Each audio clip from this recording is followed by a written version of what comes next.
Welcome back to Just Chattin', and this is the series of videos we do on Thursday and Sunday evenings just for our own entertainment. Now, I have to just take a quick moment here to apologize for my voice, which is even scratchier than usual today, and my sinuses are acting up. And that's also why Audie is not crawling all over my lap right now, because he needs to catch up on his sleep. I was not well last night, so needless to say, a little cat had to spend the entire night jumping on me and trying to wake me up and get me to stop being sick. I know it comes from a good place. I get that. The cat would like me to be well. The problem is he doesn't seem to understand that trumping all over my chest, especially when I'm having trouble breathing, and banging his face into my face to try to make me not be sick is really not working. Now, I didn't get a lot of sleep, but neither did he, and he is over on the sofa completely crashed out now. Apparently, he is hoping that tonight, if he gets all his sleep now, he will be able to keep me awake yet again. I may lock him out of the bedroom. But anyway, that's why Audie is not with us, and that's why my voice is exceptionally scratchy today. So, as I'm sure by now you are all aware, the information from the IRS has come out on the Archie Well charity, and I've been waiting a long time for this. So, when we come back, that's what we're going to talk about this evening.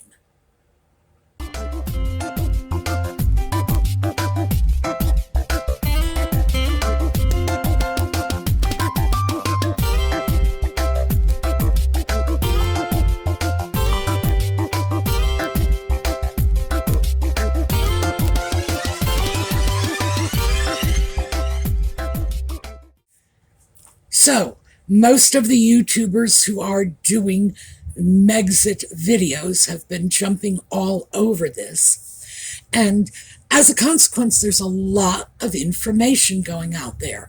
And I don't want to reinvent the wheel.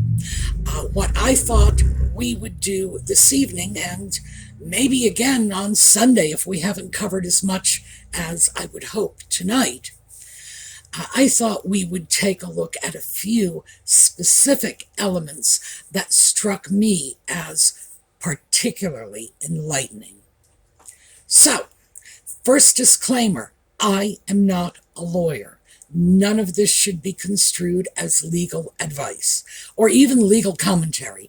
I'm simply translating information from legalese into terms the rest of us can understand. So, what were the things that absolutely struck me about this? Well, one of them, and this is probably the most important aspect that came out in the IRS filings, is Archie Well is a private foundation and not a public charity. Now, they have declared themselves to be a public charity, but it's very unlikely that they are going to be able to keep that status. So, why is that a big deal? Well, a public charity, let's talk about the differences first. A public charity gets its funding from the public.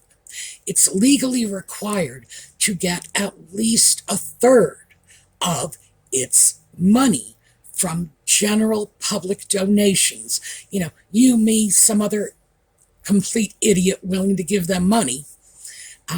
Anybody like that.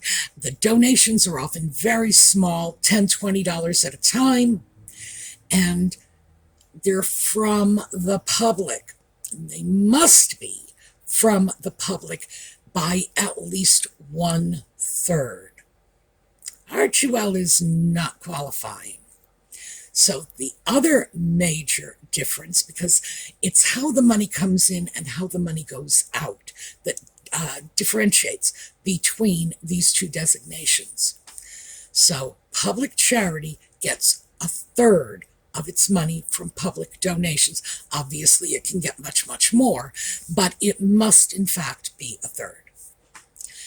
And when it goes out, a public charity usually, although not always, usually provides direct charity assistance to the recipients. A private foundation generally gets its money from very few donors, one or a few handful. These are often family organizations. So your private foundation might be the Jones family private foundation, and it could end up getting money from all 46 of the Jones family cousins, but it's not public.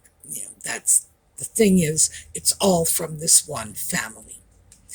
And then when it goes out the other end, the foundation, private foundation, remember, the foundation provides money, grants, whatever, to organizations, and those organizations do the actual charitable distribution.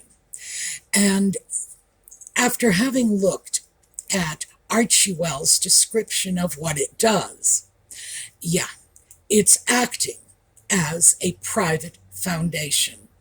Two donors, remember, have to have a third coming from the public. Two donors providing $1 million, and the money going out is going out in the form of grants to other charities.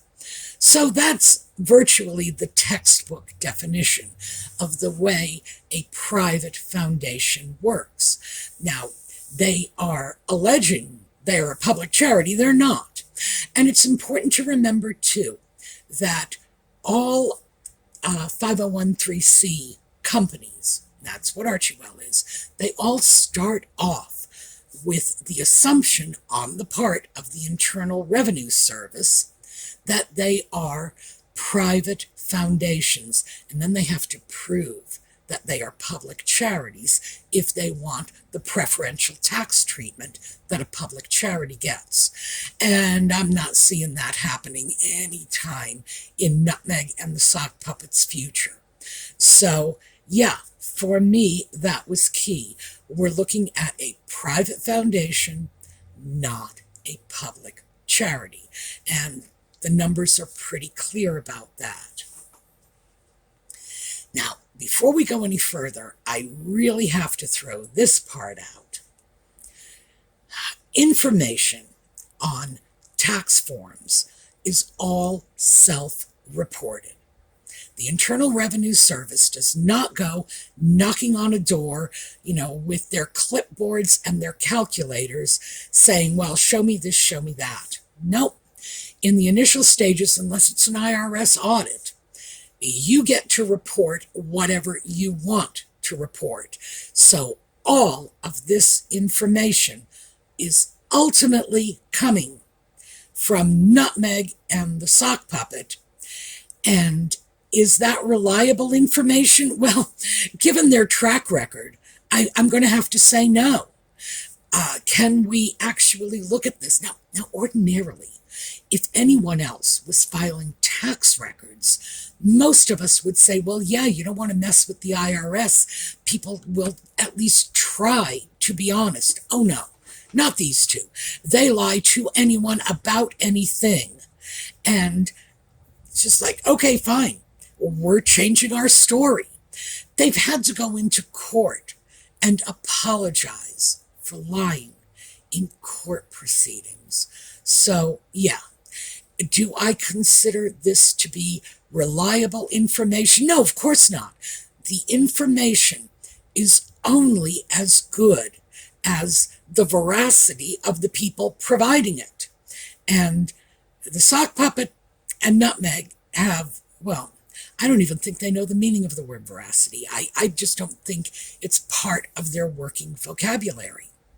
So I do have to throw that out, because we could find out in 3 months, 6 months, 3 years, who knows, that they're filing amended returns saying, oops, we made a little mistake.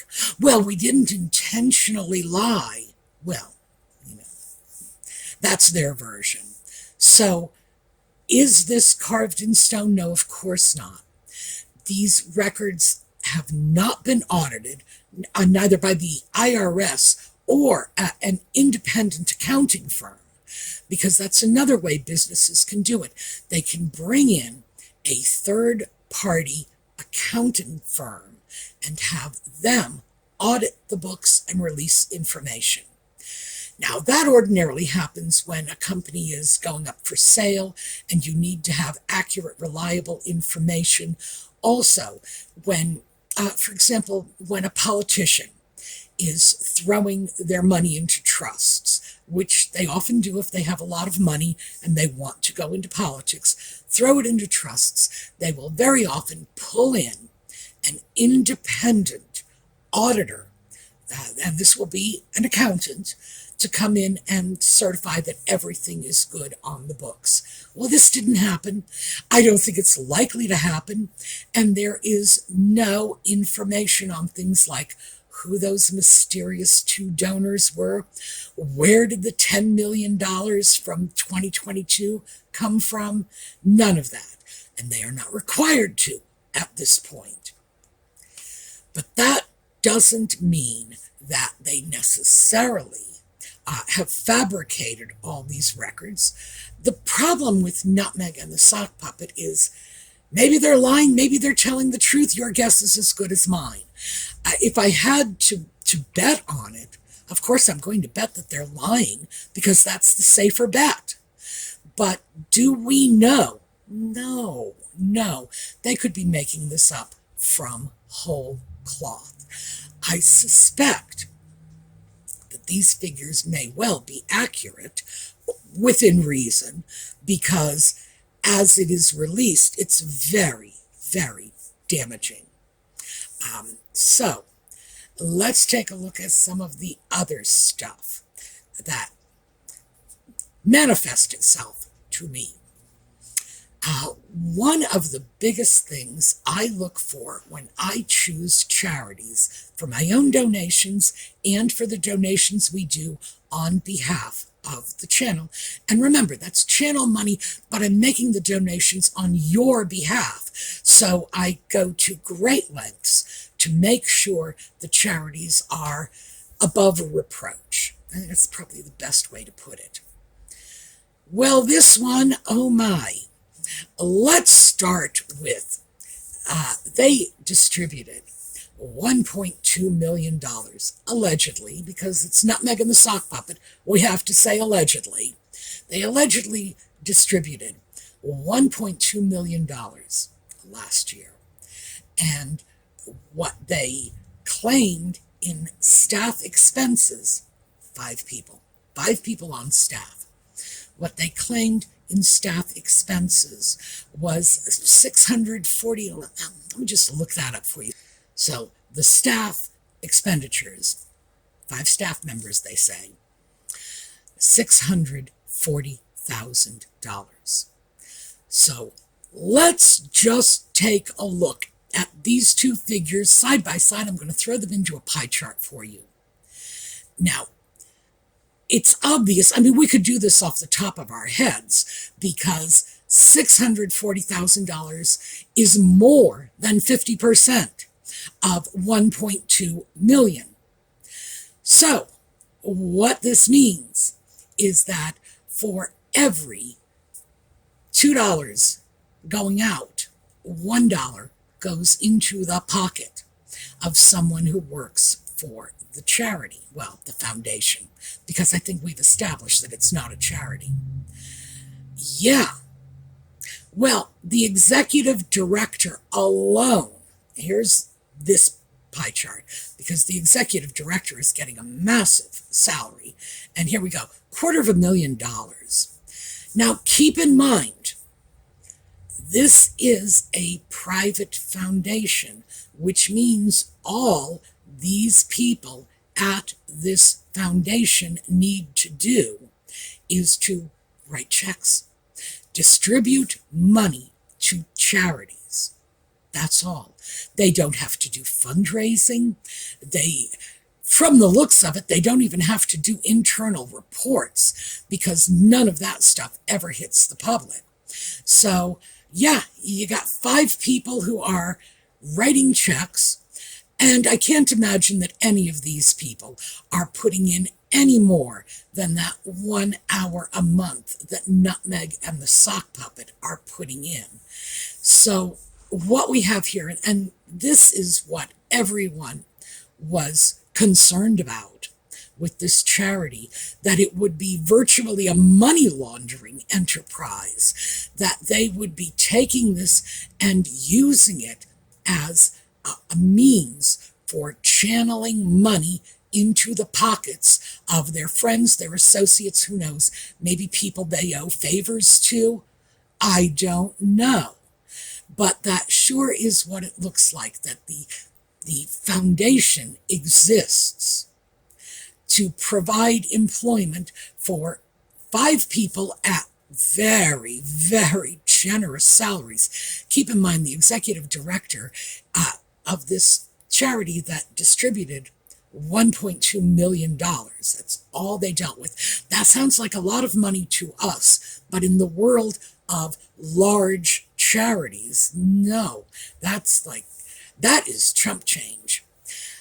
This is the kind of salary that's in line with the directors of the state branches of the United Way or something like this. Organizations that are dealing with many, many millions of dollars and many millions of dollars in public contributions, meaning that every little $5.36 check has got to be carefully documented. So there you go. That is probably the biggest. And when you look at it in terms of a pie chart, when $4 leave the foundation, $1 scurries right back into his pocket. And it's even worse when you bring in the rest of the staff, because it's $2 going out, $1 scurrying back. This is an unbelievable abuse. So I'm glad that this is not a public charity. If Nutmeg and the Sock Puppet want to give money to their friends and cronies, they can knock themselves out. I don't want them taking unreasonable tax advantage of it, but at least they are not giving the money of hard-working people. Remember that $5.37 check I mentioned before, from hard-working people hoping to do some good? Do you really think any of them are making $250,000 a year? Do you really think any of them would be happy to know that is the kind of lifestyle they're financing for someone who clearly has virtually no responsibilities because nothing's going on there? It's like nothing. $1.2 million consisting of writing out checks. Oh, and probably consisting of making these photo op arrangements for Nutmeg and the Sock Puppet. But that's where the abuse comes in, when you are paying a person for doing one job when in effect they are really doing another. So I have to say, that was beyond enlightening. Would I ever deal with a charity like this? Absolutely not. And just to give you a point of comparison, most of the charities this channel contributes to have overhead of 3 to 10%. If someone's overhead is greater than 10%, unless there are exceptions, unless they are providing direct services, obviously if the charity is providing counseling for wounded veterans, they're going to have a much higher overhead. These counselors have to be paid. These are licensed professionals, and they don't come cheap. And they shouldn't. They really shouldn't. So when I look at figures like that, I will always try to tease out the direct services component from the administrative overhead component. And all we're talking about with Archewell and that $640,000, that is all overhead. That is all administrative, clerical. That is no direct services involved. None.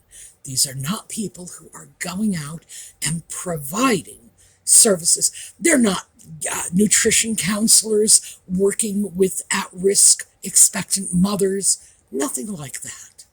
These are administrative people who are administering the few, very few checks that Archewell writes to a number of other charities, and those charities then do the actual work.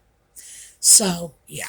Let me also mention, because I should have mentioned this before when I was citing the differences between a private foundation and a public charity.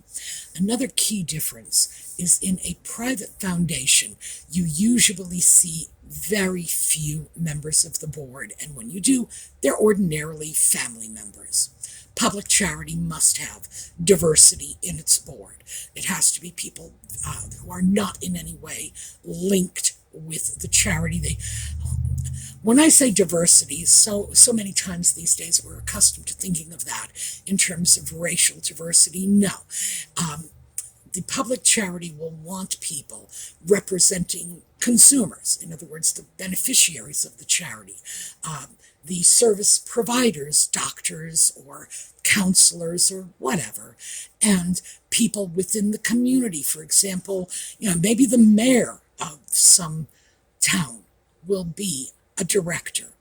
They want them from all over, from all aspects, in order to create a raucous voice, frankly, so that it's not just one person's lone voice, so that it's a cacophony.